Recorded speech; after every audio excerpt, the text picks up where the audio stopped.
بسم اللہ الرحمن الرحیم۔ السلام علیکم ورحمۃ اللہ وبرکاتہ۔ معزز سامعین، آج ہم مسجد اقصی کے بارے میں تفصیلی معلومات حاصل کریں گے، اسی لیے ویڈیو کو مکمل دیکھیے گا۔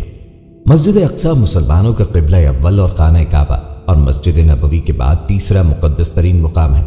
مسجد اقصی حقیقت میں مسلمانوں کی میراث ہے جو تاریخی اور مذہبی حقائق سے ثابت ہے، مگر یہ جس جگہ پہ تعمیر کی گئی، یہود کے موقف کے مطابق اس جگہ پہ پہلے سلیمانی ہیکل تھی۔ متعدد روایات کے مطابق خانہ کعبہ کے بعد دوسری عبادت گاہ الاقصی تعمیر ہوئی تھی۔ مسجد کا تعلق اللہ کی عبادت سے ہے اور ہر نبی کو عبادت کے لیے مسجد کی ضرورت تھی۔ یہاں تک درست ہے کہ موجودہ دور میں اس مسجد کی معروف نسبت حضرت سلیمان علیہ السلام کے ساتھ ہے، حتیٰ کہ ایک روایت کے مطابق اس مسجد کو حضرت سلیمان علیہ السلام نے جنات سے تعمیر کرایا، لیکن اسے کلیہ ہیکل سلیمانی قرار دینا تاریخی اعتبار سے غلط ہے۔ ہیکل کا لفظ رہائش گاہ، محل یا دربار کے لیے استعمال ہوتا ہے۔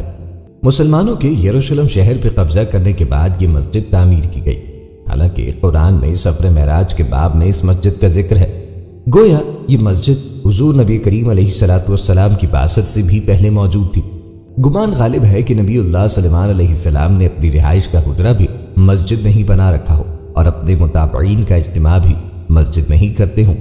اس لحاظ سے اس مسجد کو ہیکل سلیمانی یعنی سلیمان علیہ السلام کا محل یا دربار کے نام سے منسوب کر دیا گیا ہو، حالانکہ یہ مسجد فی الواقع زمین پر دوسری تعمیر ہونے والی مسجد ہے۔ مقامی مسلمان اسے مسجد الاقصی یا حرم قدسی شریف کہتے ہیں۔ یہ مشرقی یروشلم میں واقع ہے جس پہ اسرائیل کا قبضہ ہے۔ یہ یروشلم کی سب سے بڑی مسجد ہے جس میں 5000 نمازیوں کی گنجائش ہے، جبکہ مسجد کے صحن میں بھی ہزاروں افراد نماز ادا کر سکتے ہیں۔ 2000 میں الاقصی انتقاضہ کے آغاز سے بعد سے یہاں غیر مسلموں کا داخلہ ممنوع ہے۔ حضرت محمد صلی اللہ علیہ وآلہ وسلم سفر معراج کے دوران مسجد حرام سے یہاں پہنچے تھے اور مسجد اقصی میں تمام انبیاء کی نماز کی امامت کرنے کے بعد براق کے ذریعے 7 آسمانوں کے سفر پر روانہ ہوئے۔ قرآن مجید کی سورہ اسرائیل میں اللہ تعالیٰ نے اس مسجد کا ذکر ان الفاظ میں کیا ہے: پاک ہے وہ ذات جو اپنے بندے کو رات ہی رات میں مسجد حرام سے مسجد اقصی لے گئے، جس کے آس پاس ہم نے برکت دے رکھی ہے، اس لیے کہ ہم اسے اپنی قدرت کے بعض نمونے دکھائیں۔ یقیناً اللہ تعالیٰ ہی خوب سننے والا اور دیکھنے والا ہے۔ حدیث کے مطابق دنیا میں صرف 3 مسجدوں کی جانب سفر کرنا باعث برکت ہے، جن میں مسجد حرام، مسجد اقصی اور مسجد نبوی شامل ہے۔ البتہ شیعہ روایات کے مطابق ان 3 مساجد کے علاوہ مسجد کوفہ بھی بافضیلت ترین مساجد میں شامل ہے۔ حضرت ابو ذر رضی اللہ عنہ سے روایت ہے کہ رسول کریم صلی اللہ علیہ وآلہ وسلم سے انہوں نے پوچھا کہ زمین میں سب سے پہلی مسجد کون سی بنائی گئی؟ تو نبی کریم علیہ السلام نے فرمایا مسجد حرام، بیت اللہ۔ تو میں نے کہا اس کے بعد کون سی ہے؟ تو نبی کریم علیہ السلام فرمانے لگے مسجد اقصی۔ میں نے سوال کیا کہ ان دونوں کے درمیان کتنا عرصہ ہے؟ تو رسول اللہ صلی اللہ علیہ وآلہ وسلم نے فرمایا کہ 40 سال۔ پھر جہاں بھی تمہیں نماز کا وقت آ جائے نماز پڑھ لو، کیونکہ اسی میں فضیلت ہے۔ فلسطین آ کر بنو اسرائیل نے طرح طرح کی نافرمانیاں شروع کر دیں، جس کی وجہ سے اللہ تعالیٰ نے انہیں وادی تیہ میں 40 سال تک کے لیے بھٹکا دیا۔ اسی دوران سیدنا موسیٰ علیہ السلام اور سیدنا ہارون علیہ السلام نے عمالقہ جو اس وقت بیت المقدس پر قابض تھے ان سے جنگ کی اور بیت المقدس کے علاقے کو فتح کیا، اور ان کے بعد سیدنا طالوت کی قیادت میں ایک جنگ لڑی گئی جس میں سیدنا داؤد نے جالوت کو قتل کیا، اور اس طرح فلسطین کے سارے علاقے پر سیدنا طالوت کی حکومت قائم ہو گئی۔ طالوت کے بعد سیدنا داؤد بادشاہ بنے اور ان کے بعد ان کے فرزند سیدنا سلیمان کی زبردست حکومت فلسطین کے پورے علاقے پر قائم ہو گئی۔ لیکن سیدنا سلیمان کے بعد ان کا بیٹا بادشاہ بنا۔ وہ انتہائی عیاش اور بدکردار تھا۔ اس نے اپنے قوم میں بے حیائی اور بت پرستی عام کر دی، اور یہ بھی سابقہ اقوام کی اخلاقی اور اعتقادی بیماری میں مبتلا ہو گئے، جس کی وجہ سے اللہ نے بابل کے بادشاہ بخت نصر کو ان پہ مسلط کر دیا، جس نے 578 قبل مسیح ایک زوردار حملہ کر کے سلطنت یہودیہ کے تمام چھوٹے بڑے شہروں کی اینٹ سے اینٹ بجا دی، یروشلم اور ہیکل سلیمانی کو پیوند خاک کر دیا، ہزاروں لوگوں کو تحقیق کر دیا، اور جو بچے اور عورتیں بچ گئی انہیں اپنے ساتھ عراق لے گیا۔ بخت نصر کی موت کے بعد وہ قیدی 70 سال بعد واپس فلسطین آ گئے اور انہوں نے شہر یروشلم کو پھر آباد کیا اور چھوٹی موٹی ریاست تشکیل دی، لیکن پھر ان میں وہی خرابیاں رونما ہو گئیں جس کی وجہ سے کبھی یونانیوں نے، کبھی بابلوں اور کبھی رومیوں نے انہیں غلام بنا لیا۔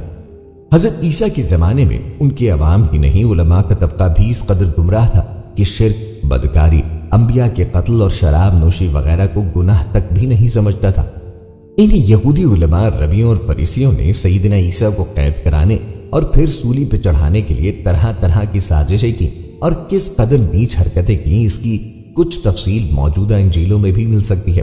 سیدنا عیسیٰ علیہ السلام کے رفع سما کے بعد سن 70 میں اللہ تعالیٰ نے ان پر رومی حاکم ٹیٹس کو مسلط کر دیا، جس نے 1,33,000 یہودیوں کو قتل کر دیا۔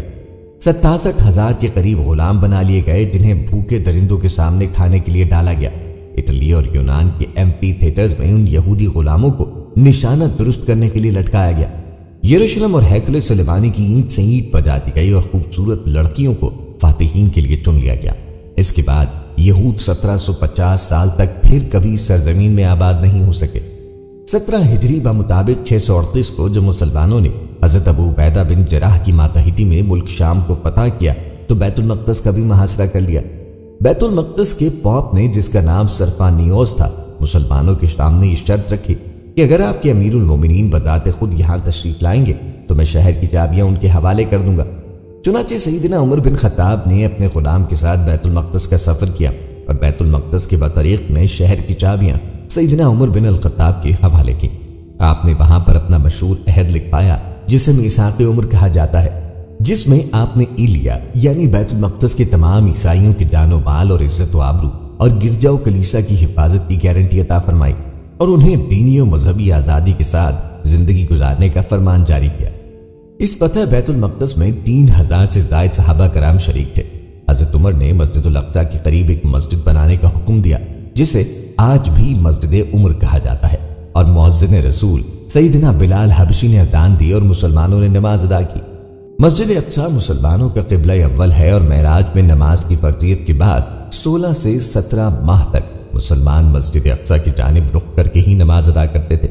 پھر تحویل قبلہ کا حکم آنے کے بعد مسلمانوں کا قبلہ خانہ کعبہ ہو گیا۔ بیت المقدس کی اسلامی تاریخ سیدنا ابراہیم علیہ السلام سے شروع ہوتی ہے، جبکہ آپ نے عراق سے فلسطین کی طرف ہجرت فرمائی اور وہاں کے شہر الخلیل میں پڑاؤ ڈالا۔ سیدنا ابراہیم کے بڑے فرزند سیدنا اسماعیل نے مکہ آباد کیا اور آپ کے دوسرے فرزند سیدنا اسحاق کے فرزند سیدنا یعقوب نے بیت المقدس اور مسجد اقصی کو تعمیر کیا۔ اس کے چند سالوں بعد جب حضرت یوسف مصر کے بادشاہ بنے تو انہوں نے اپنے والدین اور تمام بھائیوں کو مصر بلا لیا، جہاں وہ خوب بڑھے، پھلے اور پھولے، اور اس طرح مصر میں ان کی آبادی تیزی سے پھیلتی رہی۔ اس کے سینکڑوں سال بعد جب مصر پہ فرعون رمسیس کی حکومت قائم ہوئی اور اس نے بنی اسرائیل پہ ظلم و ستم کی انتہا کر دی تو حضرت موسیٰ نے اللہ کے حکم سے بنی اسرائیل کو لے کر فلسطین کی طرف ہجرت کی۔ فرعون نے ان کا پیچھا کیا لیکن بحر احمر میں ڈبو دیا گیا۔ پیارے دوستو، اللہ کے جلیل القدر پیغمبر حضرت موسیٰ علیہ السلام اپنی قوم کو لے کر برسوں صحرائے سینا میں پھرتے رہے اور یہاں ہی انہوں نے اپنی قوم کے لیے ایک خیمہ نصب کیا تھا جہاں ان کی قوم عبادت کرتی تھی۔ یہ خیمہ 45 فٹ لمبا، 5 فٹ چوڑا اور 15 فٹ اونچا تھا۔ حضرت جالوت کے زمانے میں یہ خیمہ ایسے ہی رہا۔ اس زمانے میں یہود اس خیمے کی طرف رخ کر کے عبادت کرتے تھے، گویا وہ خیمہ ان کا قبلہ تھا۔ پھر 47 قبل مسیح میں حضرت داؤد علیہ السلام نے خیمہ عبادت کو بیت المقدس میں کوہ سیون میں ایک جگہ مستقل نصب کر دیا اور اس جگہ کا نام بیت ایل یعنی اللہ کا گھر پڑ گیا۔ یہاں اللہ تعالیٰ حضرت داؤد علیہ السلام سے ہم کلام ہوا۔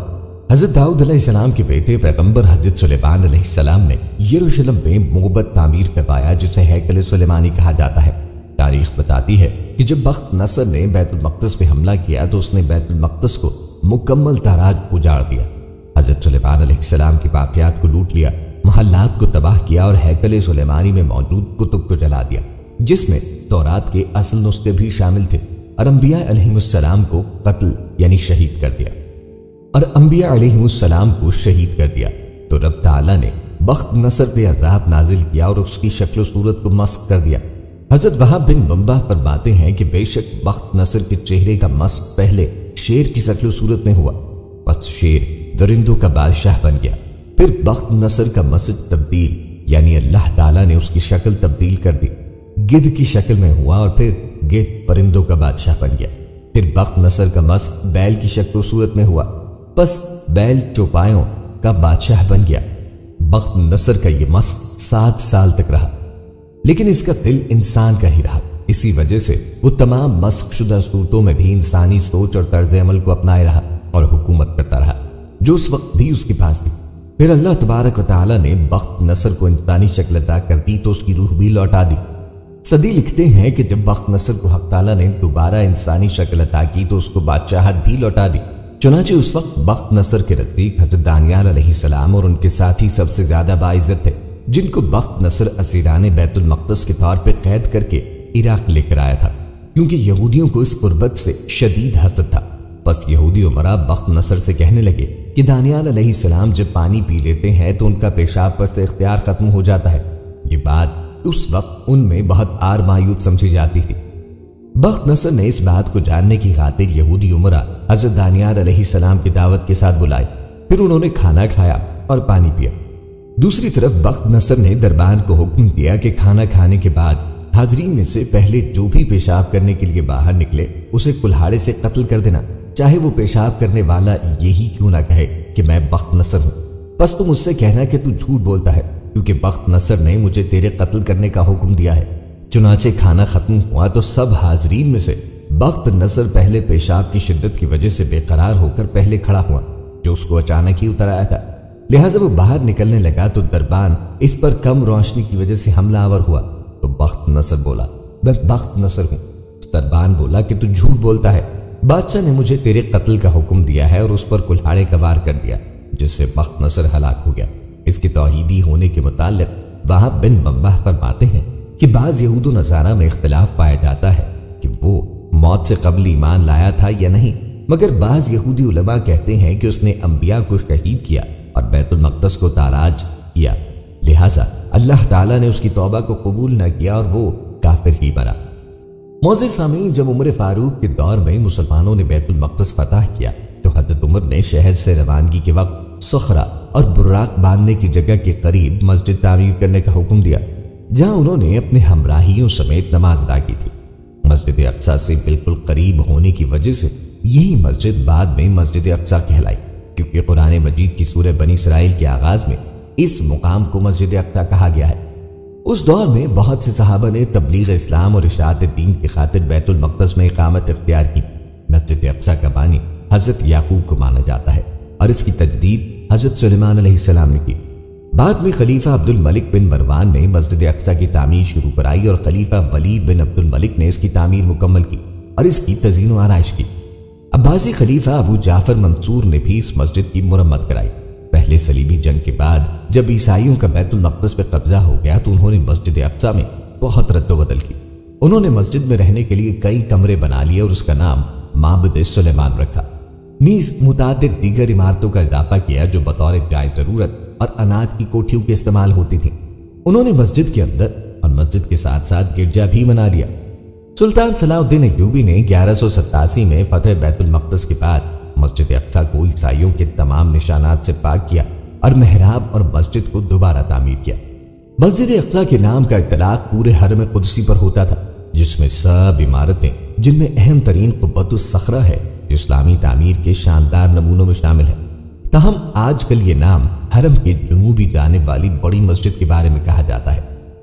637 ہجری میں بیت المقدس فتح ہونے کے بعد حضرت عمر بن الخطاب رضی اللہ عنہ نے یہودیوں کو بیت المقدس کی زیارت کی اجازت دی، جبکہ اس سے پہلے عیسائیوں نے ان پہ پابندی لگا رکھی تھی۔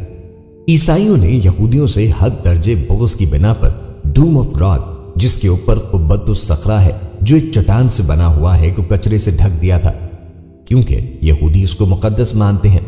اس چٹان کے اوپر سے کچرا امیر المومنین حضرت عمر رضی اللہ عنہ نے اپنے ہاتھ سے صاف کیا۔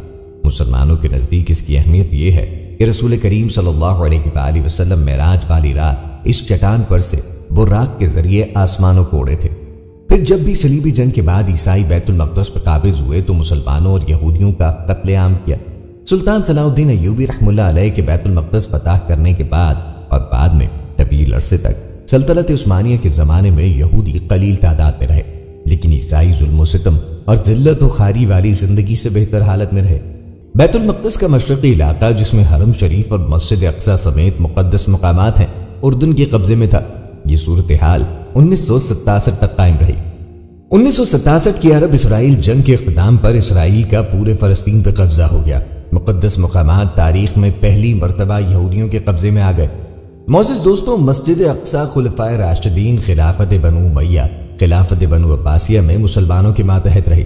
جب خلافت بنو عباسیہ رو بزوال ہونے لگی تو عالم اسلام میں کئی چھوٹی موٹی سلطنتیں وجود میں آ گئیں، جن میں سے ایک سلجوقی سلطنت تھی جو فلسطین اور شام میں تھی، اور دوسری شیعہ رافضی فاطمی سلطنت تھی جو مصر میں قائم تھی۔ یہ نہایت ہی بدترین حکومت تھی۔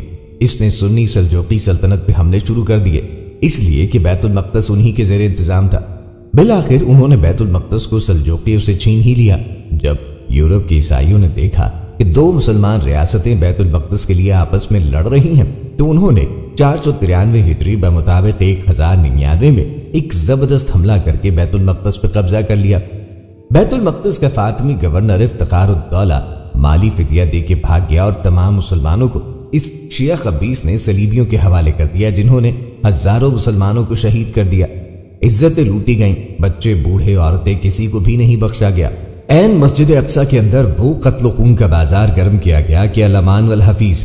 اس کے بعد مسجد اقصی کو گرجا گھر میں تبدیل کر دیا گیا اور قبۃ الصخرہ پہ صلیب نصب کر دی گئی، اور مسجد اقصی کے برآمدے کو گھوڑوں کا استبل بنا دیا گیا، اور پھر 90 سال تک کے لیے مسجد اقصی صلیبیوں کے ناپاک ہاتھوں میں چلی گئی اور عیسائی فلسطین کے ایک اچھے خاصے رقبے پہ قابض ہو گئے۔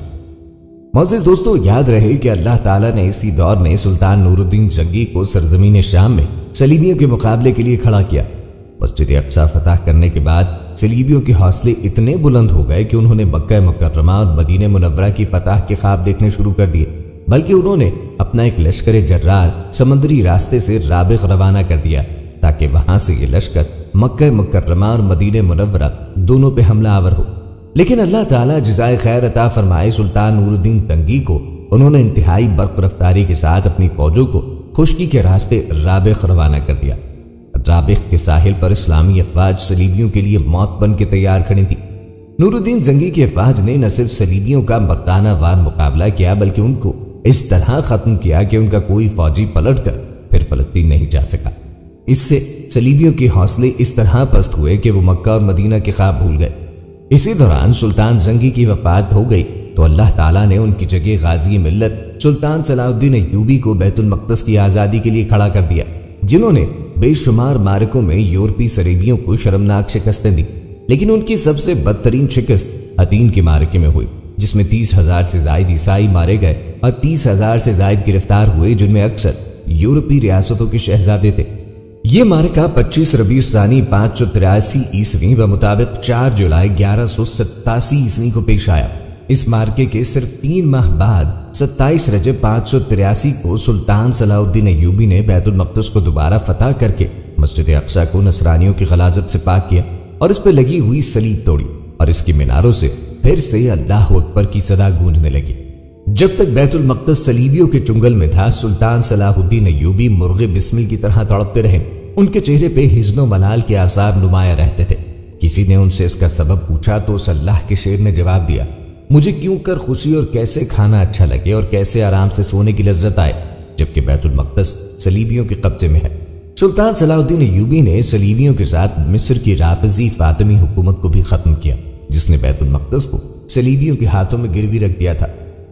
19ویں صدی میں یورپ اور روس میں یہودیوں کے خلاف عیسائیوں میں شدید نفرت اور مظالم پھر سے ابھرے۔ ان حالات میں یہودیوں نے عیسائیوں کے ظلم سے تنگ آ کر نقل مکانی کی۔ جرمنی، مشرقی یورپ اور روس سے یہودی لاکھوں کی تعداد میں بے گھر ہو گئے۔ ان کی بڑی تعداد امریکہ، برطانیہ اور کچھ فلسطین میں آ گئے۔ اس کے بعد پھر ایک تحریک نے جنم لیا۔ اس تحریک کا مقصد یہودیوں کے لیے اپنا ملک قائم کرنا تھا اور اس کے لیے انہوں نے فلسطین کو چنا۔ یہ تحریک یورپ، امریکہ اور فلسطین میں زور پکڑتی گئی اور یہودیوں نے بڑی تعداد میں فلسطین میں آباد ہونا شروع کر دیا اور یہاں زمینیں خریدنے لگے۔ یہ سلطنت عثمانیہ کا آخری زمانہ تھا۔ پہلی جنگ عظیم 1914 سے 1918 تک سلطنت عثمانیہ نے جرمنی کا ساتھ دیا، اور جب جرمنی ہار گیا تو برطانیہ نے سلطنت عثمانیہ کا شیرازہ بکھیر کے رکھ دیا اور مختلف علاقے مختلف یورپی طاقتوں کے قبضے میں آ گئے۔ فلسطین پر برطانیہ کا قبضہ کہا جاتا ہے کہ 1917 میں برطانیہ کے وزیر خارجہ نے ایک اعلان کیا جس کو بیلفور ڈیکلریشن کہا جاتا ہے۔ اس میں کہا گیا کہ برطانیہ فلسطین میں آزاد یہودی ریاست قائم کرنے میں مدد کرے گا۔ برطانیہ نے ان کو وہاں آباد ہونے اور منظم کرنے میں مدد دی۔ جب فلسطین کے عرب مسلمانوں میں یہودیوں کے خلاف شدید رد عمل پیدا ہونے لگے اور دونوں کے درمیان میں شدید جھڑپیں ہونے لگیں تو برطانیہ نے فلسطین سے جانے کا فیصلہ کیا اور اقوام متحدہ سے اس علاقے کے مستقبل کے بارے میں فیصلہ کرنے کا کہا۔ اقوام متحدہ نے 1947 میں فیصلہ کیا کہ فلسطین کو 2 ریاستوں میں تقسیم کیا جائے۔ مغربی علاقہ جہاں یہودیوں کی اکثریت آباد تھی وہاں یہودی اسرائیل کی ریاست قائم کریں اور مشرقی علاقے میں فلسطینی عرب مسلمانوں کی ریاست قائم ہو جائے، جبکہ بیت المقدس اقوام متحدہ کے کنٹرول میں رہے۔ یہودیوں نے تو اس فارمولے کو قبول کر لیا، جبکہ فلسطینی مسلمانوں اور عرب ممالک نے اپنے درمیان میں ایک یہودی ریاست کے قیام کو یکسر مسترد کر دیا۔ یہودیوں نے 14 مئی 1948 کو اسرائیل کے قیام کا اعلان کیا تو اسرائیل اور عرب ممالک کے درمیان میں جنگیں چھڑ گئی۔ یہ جنگیں 1967 تک چلی۔ جنگ کی شروعات میں اسرائیل نے مغربی بیت المقدس پر قبضہ کر لیا اور فلسطین کے کچھ اور علاقے بھی اپنے قبضے میں لے لیے۔ بقیہ فلسطین کے مختلف علاقوں پر مصر، شام، لبنان اور اردن کا قبضہ ہو گیا۔ مسجد اقصی عربی زبان میں دور ترین مسجد کے معنی میں فلسطین کے شہر بیت المقدس میں موجود ہے۔ اس مسجد کی طرف ایک اشارہ کیا جاتا ہے جو شہر کے جنوب مشرق میں مسجد الصخرہ سے 500 میٹر کے فاصلے پہ واقع ہے۔ مسجد الاقصی کا نام رکھنے کے بارے میں کہا گیا ہے کہ اس دور میں مکہ اور مسجد الحرام جو پیغمبر کریم صلی اللہ علیہ وآلہ وسلم اور مسلمانوں کا ملجا اور مسکن سمجھا جاتا تھا، اس سے مسافت میں دوری کو مورد توجہ قرار دیا گیا ہے۔ بعض محققین کے مطابق قرآن میں مذکور مسجد الاقصی سے مراد وہ وسیع علاقہ مراد ہے جس میں مسجد الصخرہ حضرت صلی اللہ علیہ وآلہ وسلم کی معراج پہ جانے کی جگہ اور اس کے دیگر حصے اور رواق بھی شامل ہیں۔ اسی لیے بعض شیعہ مفسروں نے سورہ اسراء کی پہلی آیت میں مذکور مسجد الاقصی سے بیت المقدس مراد دیا ہے، جسے حضرت داؤد اور حضرت سلیمان نے تعمیر کیا تھا۔ بعض روایات میں بھی مسجد الاقصی کو بیت المقدس کے نام سے ذکر کیا گیا ہے۔ موجودہ چھت والی جو عمارت عبد الملک بن مروان کے دور میں بنی ہے وہ آج کل مسجد الاقصی کے نام سے جانی جاتی ہے، اور اس عمارت میں مسجد الصخرہ، مسجد عمر، دیوار براق شامل ہے۔ مسجد الاقصی مسلمان، یہودیوں اور مسیحیوں کے ہاں قابل احترام ہے۔ یہودیوں کا عقیدہ ہے کہ معبد سلیمان کا باقی ماندہ حصہ مسجد الاقصی کے نیچے واقع ہے۔ مسلمانوں کا کہنا ہے کہ پیغمبر کریم صلی اللہ علیہ وآلہ وسلم یہیں سے معراج پہ تشریف لے گئے تھے۔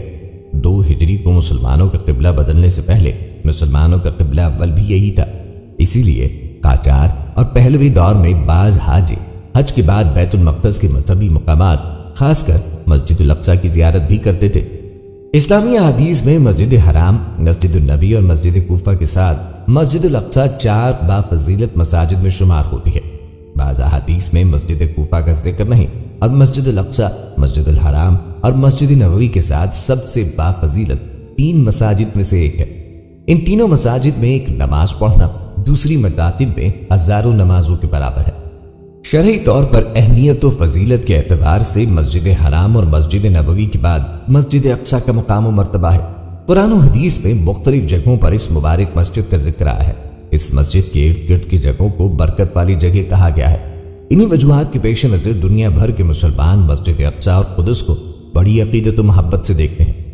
رسول کریم صلی اللہ علیہ وآلہ وسلم کو معراج کے موقع سے مسجد حرام سے جس جگہ لے جایا گیا وہ یہی مسجد اقصی ہے۔ آپ صلی اللہ علیہ وآلہ وسلم نے اس مسجد میں سارے انبیاء علیہم السلام کی امامت کی۔ آپ صلی اللہ تعالی علیہ وآلہ وسلم اسی مسجد سے سفر معراج پر روانہ ہوئے۔ مسجد حرام سے مسجد اقصی کے آپ صلی اللہ علیہ وآلہ وسلم کے اس مبارک سفر کو قرآن کریم نے یوں بیان کیا ہے: پاک ہے وہ ذات جو اپنے بندے کو راتوں رات مسجد حرام سے مسجد اقصی تک لے گئی، جس کے ماحول پہ ہم نے برکتیں نازل کی ہیں تاکہ ہم انہیں اپنی کچھ نشانیاں دکھائیں۔ بے شک وہ ہر بات سننے والی اور ہر چیز دیکھنے والی ذات ہے۔ مسجد اقصی کو مسلمانوں کا قبلہ اول ہونے کا شرف حاصل ہے۔ اس کا مطلب یہ ہے کہ جب نبی کریم صلی اللہ علیہ وآلہ وسلم مکہ مکرمہ سے ہجرت کر کے مدینہ منورہ تشریف لائے تو آپ صلی اللہ علیہ وآلہ وسلم اور صحابہ کرام رضوان اللہ علیہم اجمعین پہلے مسجد اقصی کی جانب ہی رخ کر کے تقریباً 17 ماہ تک نمازیں ادا کرتے رہے۔ صحابی رسول حضرت براء بن عازب فرماتے ہیں کہ رسول کریم صلی اللہ علیہ وآلہ وسلم نے 16 یا 17 ماہ تک بیت المقدس کی طرف رخ کر کے نماز ادا کی، جبکہ آپ یہ چاہتے تھے کہ آپ کا قبلہ بیت اللہ کعبہ شریف کی طرف ہو۔ دوستوں، عہد ایوبی کے بعد پھر مملکوں کا دور آیا۔ اس دور میں بھی مسجد اقصی مسلمانوں کے ہاتھوں میں محفوظ رہی۔ پھر ترکی کے عثمانی خلفاء بیت المقدس اور حرمین شریفین کے وارث بنے۔ انہوں نے بھی مسجد اقصی اور حرمین کی بے مثال خدمت کی۔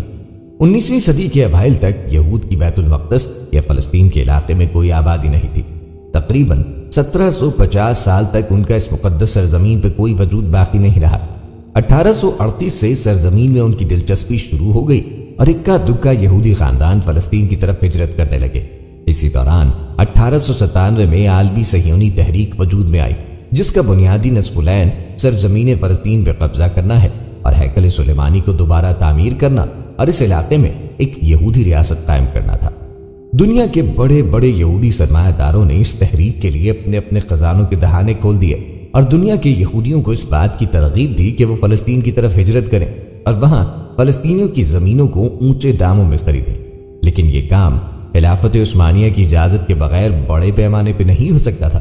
اسی لیے صہیونی تحریک کا عالمی صدر ڈیوڈور ہرٹزل خلافت عثمانیہ کے سربراہ سلطان عبدالحمید ثانی سے ملاقات کے لیے استنبول گیا، لیکن صہیونیوں کے پلان پر عمل کرتے ہوئے غدار ملت مصطفیٰ کمال اتاترک نے سلطنت عثمانیہ کو زبردستی اس جنگ میں داخل کر دیا۔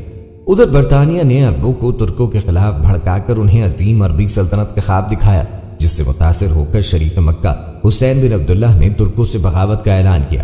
یہ وہی شریف مکہ ہے جس کی اولاد آج بھی اردن پہ حکومت کر رہی ہے، اور لارنس آف عربیہ نے کئی عرب بدو قبائل کو ترکی افات کے خلاف بھڑکا دیا، جس کی وجہ سے سارا عرب خلافت عثمانیہ سے باغی ہو کر برطانیہ اور فرانس کی سازشوں کا شکار ہو گیا۔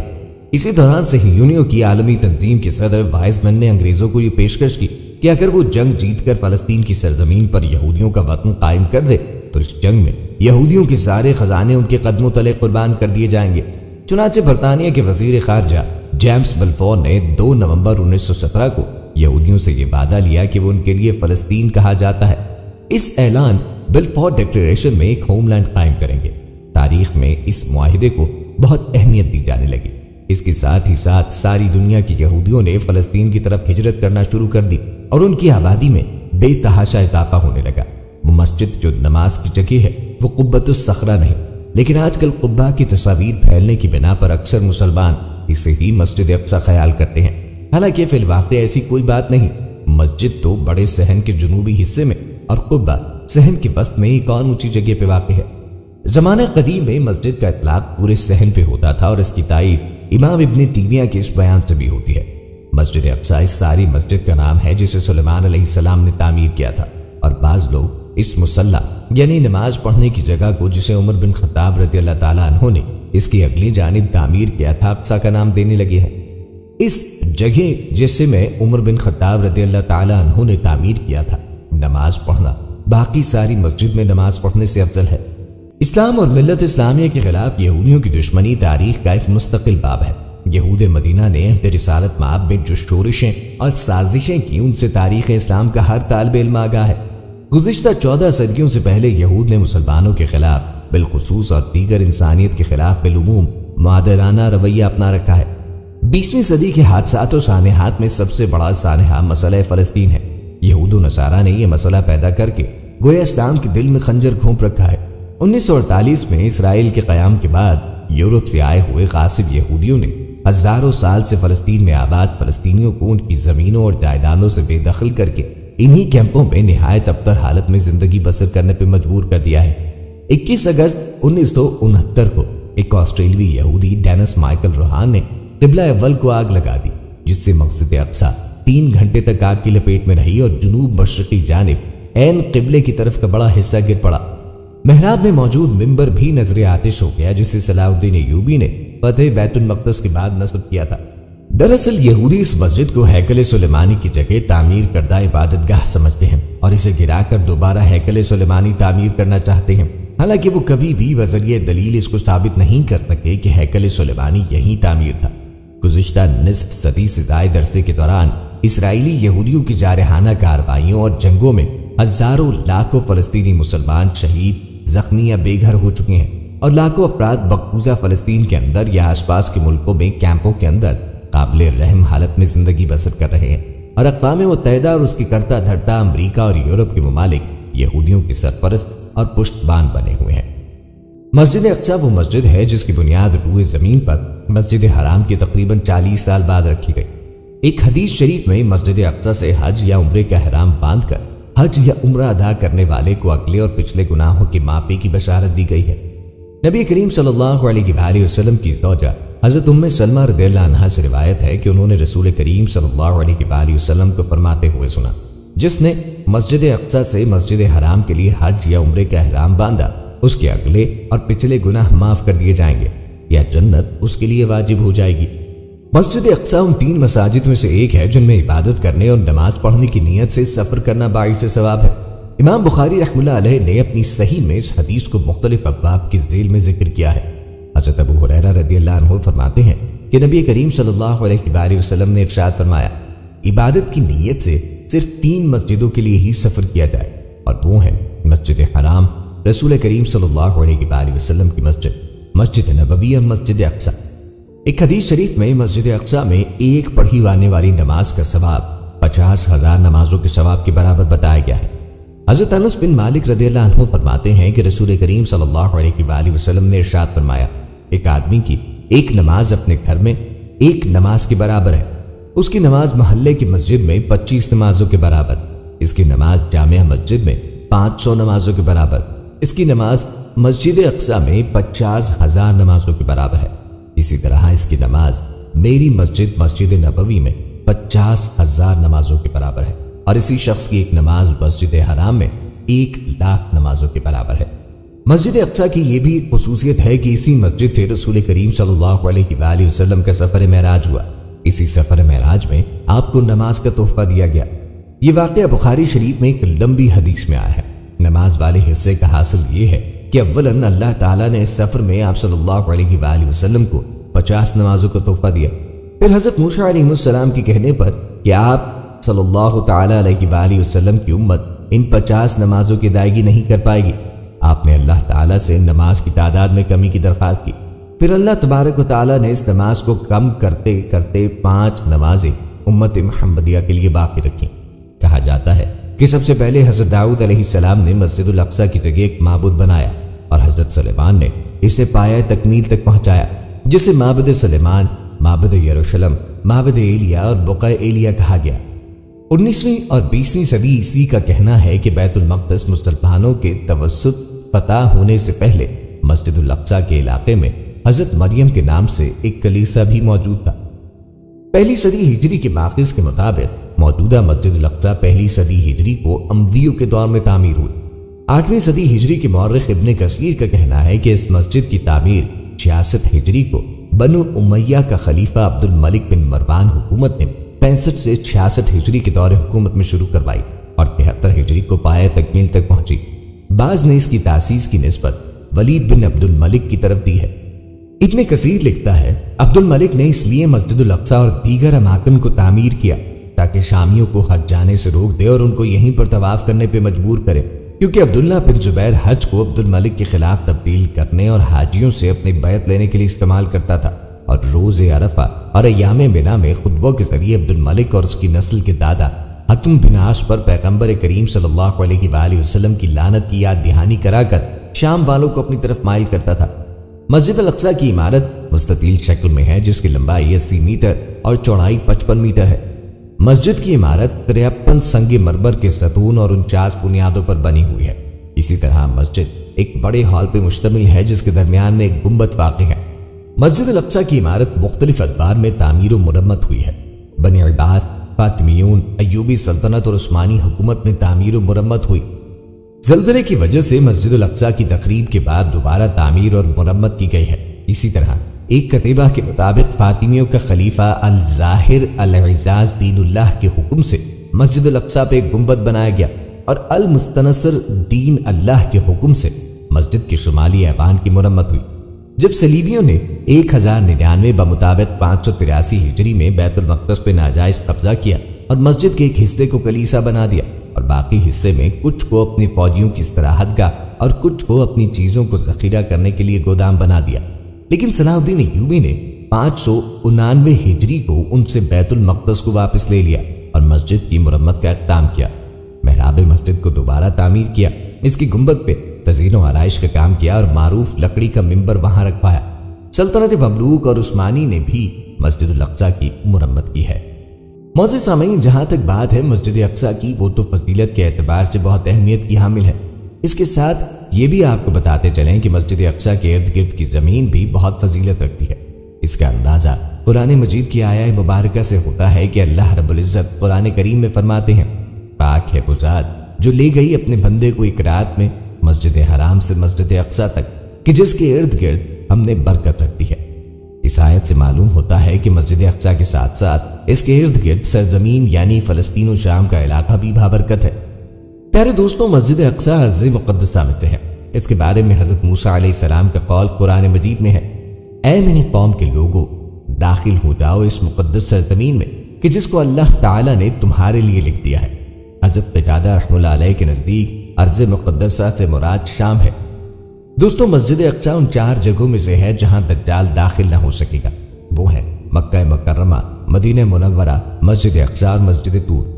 حضرت جنادہ بن امیہ دوسی رضی اللہ عنہ بیان کرتے ہیں کہ میں اور میرا دوست ایک صحابی کے پاس گئے اور عرض کی، ہمیں ایسی حدیث سنائی ہے جو آپ رضی اللہ عنہ نے رسول کریم صلی اللہ علیہ وآلہ وسلم سے خود سنی ہو۔ انہوں نے کہا، رسول کریم صلی اللہ علیہ وآلہ وسلم ایک دن ہمارے درمیان کھڑے ہوئے اور فرمانے لگے، میں تمہیں دجال سے ڈراتا ہوں۔ 3 بار ایسا ہی فرمایا، میری امت کے لوگوں، وہ تم میں نکلے گا، وہ گھنگریالے باروں والا اور گندمی رنگ کا ہوگا، اس کی بائیں آنکھ مٹی ہوئی ہوگی یعنی نہیں ہوگی، اس کے پاس جنت و جہنم ہوگی، اس کے پاس پانی کے نہر اور روٹیوں کا پہاڑ ہوگا، اسے اتنی طاقت و قوت دی جائے گی کہ ایک جان کو قتل کر کے اسے زندہ بھی کر سکے گا۔ وہ آسمان سے بارش برسائے گا لیکن زمین سے کوئی چیز نہیں اگے گی۔ وہ زمین میں 40 دن ٹھہرے گا یہاں تک کہ ہر جگہ پہنچ جائے گا۔ وہ 4 مسجدوں کے قریب بھی نہیں آ سکے گا، مسجد حرام، مسجد نبوی، مسجد مقدس اور کوہ طور۔ دوستوں، مسجد اقصیٰ ان مساجد میں سے ہے کہ جس کو جلیل القدر انبیاء نے تعمیر کیا۔ طبرانی کی روایت کے الفاظ ہیں، حضرت داؤد نے بیت المقدس کی تعمیر کے لیے بنیادیں رکھی، پھر اللہ تعالیٰ نے ان کی طرف وحی کی کہ میں مسجد اقصیٰ کی تعمیر حضرت سلیمان کے ہاتھوں مکمل کرواؤں گا۔ امیر المومنین علی ابن ابی طالب علیہ السلام فرماتے ہیں، دنیا میں 4 جنتی قصر پائے جاتے ہیں جن میں ایک بیت المقدس بھی ہے۔ روایات میں ہے تابوت سکینہ، تورات و انجیل کا اصلی نسخہ انبیاء کرام کی مقدسات امام مہدی کے ذریعے اپنی اصلی مقام سے بیت المقدس تک منتقل ہوں گے۔ ایک اور حدیث میں ہے کہ دریائے تبریہ سے مقدس صندوق اس امام مہدی کے ہاتھوں سے ظاہر ہوگا اور اسے امام مہدی کے سامنے بیت المقدس میں رکھا جائے گا۔ لیکن آج یہ امر مسلمانوں کے لیے باعث شرم ہے کہ ان کا قبلہ اول اور وہ زمین جو برکتوں کا خزانہ تھی مسلمانوں کے ہاتھوں سے چھن چکی ہے۔ برطانوی سامراج کے زیر سرپرستی جنگ عظیم اول کے بعد سلطنت عثمانیہ کو پارا پارا کر دینے سے شروع ہونے والی سازش دوسری جنگ عظیم کے بعد اس وقت پایہ تکمیل تک پہنچی جب 1948 میں مسلمانوں کے سینے میں خنجر کی طرح اسرائیل کو پیوست کر دیا گیا۔ منصوبہ بندی کے بغیر اور ہتھیاروں سے لیس ہوئے بغیر کی جانے والی جھڑپیں اور ہلکا پھلکا احتجاج سے صہیونیت کا بال بھی بیکا نہ کر سکے۔ مسلمانوں کے جرم ضعیفی اور عربوں کی نالائقی اور انا پرستی کی وجہ سے اسرائیل نے ان کو 1967 کی 6 روزہ عرب اسرائیل جنگ میں عبرتناک شکست سے دوچار کیا اور فلسطین کی آزادی کا مطالبہ تو ایک طرف لینے کے دینے پڑ گئے۔ اس جنگ میں اسرائیل نے غزہ کی پٹی، ویسٹ بینک، جزیرہ نما سینائی اور گولان کی پہاڑیوں پر قبضہ کیا۔ یروشلم کی حدود کو بڑھا دیا گیا اور مشرقی یروشلم بیت المقدس کا علاقہ بھی اسرائیل کے قبضے میں آ گیا۔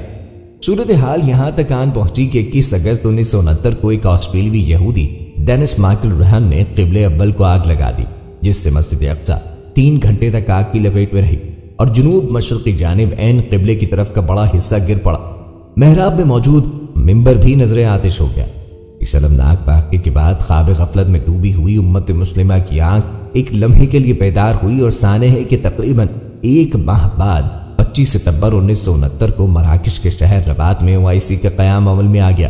لیکن یہ ادارہ جو القدس کی آزادی اور امت مسلمہ کے اتحاد کی خاطر وجود میں آیا تھا، آج ایک دفتر میں سمٹ گیا ہے۔ القدس کی بازیابی کے لیے ایک القدس کمیٹی تو قائم ہے مگر عملاً مردہ ہے۔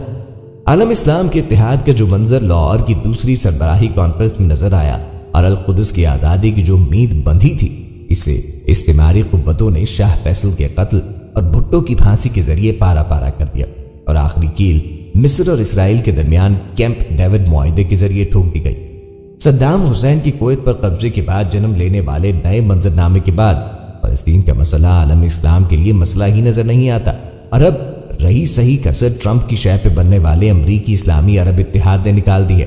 اغیار کی سازشوں کے نتیجے میں اسلام کے نام پر قائم ہونے والے اتحاد کے اہداف سے فلسطین کا مسئلہ مکمل محو کر دیا گیا۔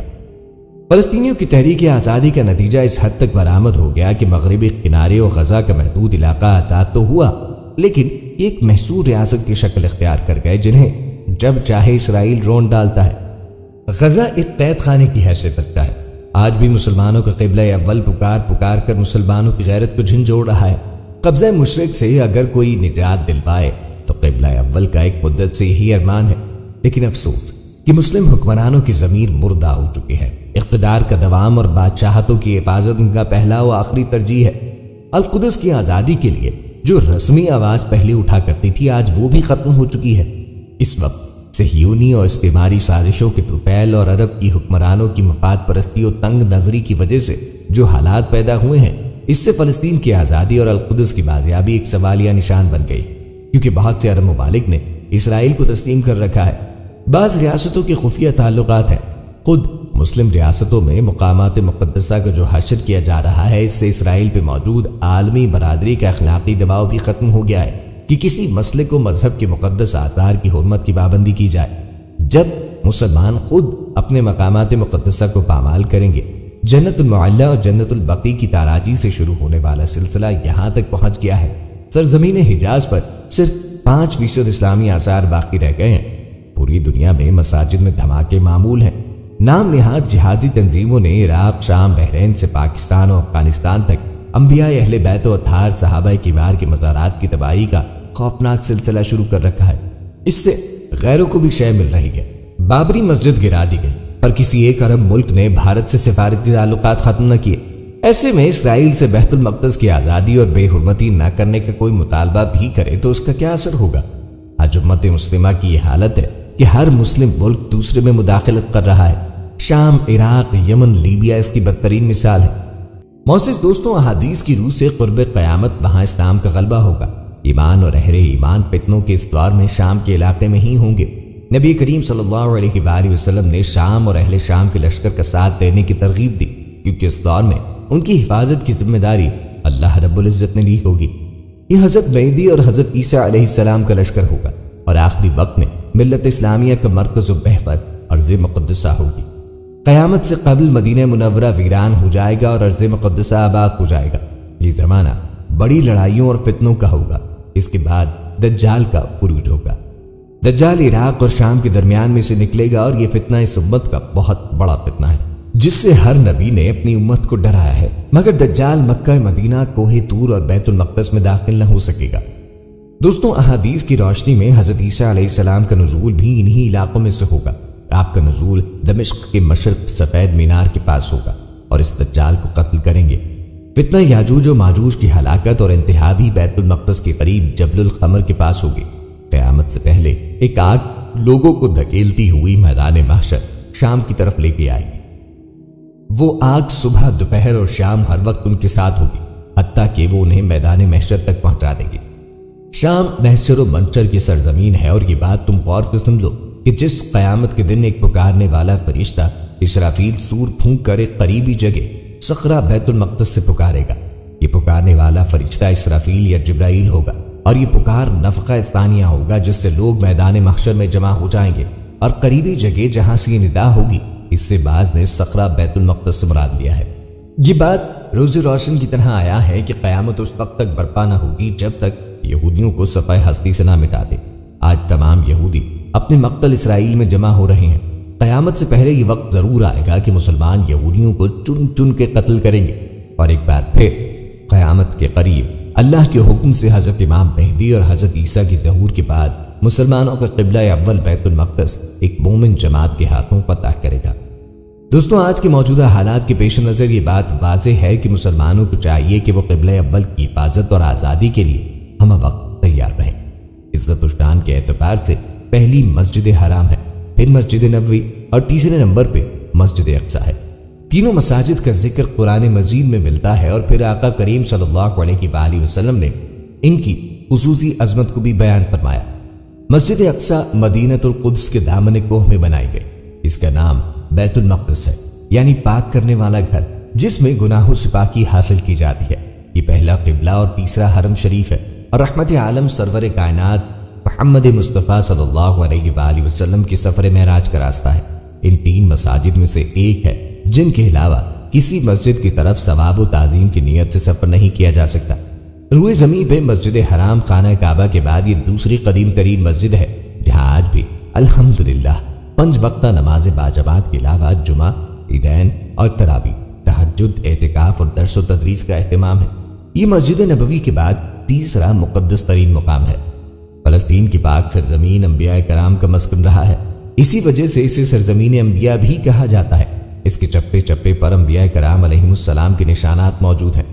گزشتہ قوموں کے آثار یہاں جا بجا بکھرے ہوئے ہیں۔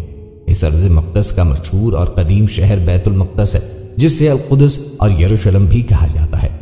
یہ شہر 2 حصوں میں منقسم ہے، ایک پرانا اور دوسرا نیا۔ پرانے شہر کے چاروں طرف اونچی دیواروں کا احاطہ ہے اور اسی شہر میں تمام مقدس مقامات پائے جاتے ہیں۔ مسجد اقصی کے اطراف 1600 میٹر لمبی پتھر کی دیوار ہے۔ اس کے اندر 9 دروازے ہیں۔ اسے مغربی دیوار بھی کہا جاتا ہے۔ قدیمی شہر یروشلم میں واقع یہودیوں کی اہم مذہبی یادگار ہے۔ یہودیوں کے بقول 70 کی تباہی سے ہیکل سلیمانی کی ایک دیوار کا کچھ حصہ بچا ہوا ہے، جہاں 2000 سال سے یہودی زائرین آ کے رویا کرتے تھے، اسی لیے اسے دیوار گریہ کہا جاتا ہے، جبکہ مسلمان اس کو دیوار براق کہتے ہیں۔ یہودی مذہب کے مطابق یہ دیوار مقدس معبد کے واقعات میں سے ہے اور اسی لیے یہودیت کے مقدس مقامات میں سے ایک ہے۔ یہ یہودیوں کے لیے زیارت گاہ ہے۔ اس کے قریب بھی یہودیوں کا مقدس ترین کنیسہ ہے، جس کو بنیادی پتھر کہا جاتا ہے۔ زیادہ تر یہودی ربیوں کے مطابق اس مقدس پتھر کے اوپر کوئی یہودی پیر نہیں رکھ سکتا، اور جو ایسا کرتا ہے عذاب میں مبتلا ہو جاتا ہے۔ بہت سے یہودیوں کے مطابق وہ تاریخی چٹان جس پر قبۃ الصخرہ واقع ہے مقدس بنیادی پتھر ہے، جبکہ کچھ یہودیوں کے عقیدے کے مطابق یہ مقدس بنیادی پتھر دیوار گریہ کے بالکل مخالف سمت میں واقع الکاس آبشار کے نزدیک ہے۔ یہ مقدس ترین مقام تھا جب مقدس معبد قائم تھا۔ یہودی روایات کے مطابق دیوار گریہ کی تعمیر داؤد نے کی تھی اور موجودہ دیوار گریہ اسی دیوار کی بنیادوں پر قائم کی گئی تھی، جس کی تاریخ ہیکل سلیمانی سے جا ملتی ہے۔ پیارے دوستوں، اللہ کے جلیل القدر پیغمبر حضرت موسیٰ علیہ السلام اپنی قوم کو لے کر برسوں صحرائے سینا میں پھرتے رہے، اور یہاں ہی انہوں نے اپنی قوم کے لیے خیمہ نصب کیا تھا جہاں ان کی قوم عبادت کرتی تھی۔ تاریخ بتاتی ہے پیارے دوستوں، مسجد اقصی کی فضیلت، تعمیر و تاریخ قرآن و سنت کی روشنی میں حسب ذیل ہے۔ قرآن پاک میں 4 مقامات پہ سرزمین شام کو بابرکت زمین کہا گیا۔ نزول قرآن کے وقت ملک شام موجودہ شام سے بہت وسیع تھا، موجودہ فلسطین بھی اس کا حصہ تھا۔ مسجد اقصی شام کی اسی بابرکت سرزمین میں واقع ہے۔ ارشاد باری تعالیٰ ہے، ہم نے اس قوم کو جس کو کمزور بنایا گیا تھا اس سرزمین کے مشرق و مغرب کا وارث بنایا، جس سرزمین میں ہم نے برکت رکھی ہے۔ اس آیہ مبارکہ میں حضرت سلیمان کے دور میں موجود بنی اسرائیل کی اس عظیم سلطنت کی طرف ارشاد ہے، جو کہ اس زمانے کے شام اور اس کے گرد و نواح پر مشتمل تھی۔ اسی طرح ارشاد باری تعالیٰ ہے، ہم نے ان کو یعنی حضرت ابراہیم علیہ السلام اور حضرت لوط علیہ السلام کو نجات دی، ایک ایسی سرزمین کی طرف کہ جس میں ہم نے تمام جہاں والوں کے لیے برکت رکھ دی ہے۔ اس آیہ مبارکہ کے الفاظ العالمین سے واضح ہوتا ہے کہ سرزمین فلسطین و شام کی برکات کسی خاص جماعت، قوم یا مذہب کے ماننے والوں کے لیے نہیں ہے، جیسا کہ یہود کا یہ خیال ہے کہ اس سرزمین کی برکات ان کے لیے مخصوص ہیں، بلکہ اس سرزمین کی برکت تمام اقوام، مذاہب اور جماعتوں کے لیے ہے۔ اسی طرح ارشاد باری تعالیٰ ہے، حضرت سلیمان کے لیے ہم نے تیز و تند ہوا کو مسخر کر دیا تھا جو ان کے حکم سے اس سرزمین کی طرف چلتی تھیں کہ جس میں ہم نے برکت رکھ دی ہے۔ اسی طرح ارشاد باری تعالیٰ ہے، ہم نے ان یعنی قوم سبا کے درمیان اور ان بستیوں کے درمیان کے دن میں ہم نے برکت رکھ دی ہے، کچھ نمایاں بستیاں بنائی تھی۔ اس آیہ مبارکہ کے الفاظ القرآن سے بھی یہ معلوم ہوتا ہے کہ برکت صرف فلسطین کی بستی میں نہیں رکھی گئی، بلکہ ان تمام بستیوں میں رکھی گئی ہے جو سرزمین شام میں واقع ہے۔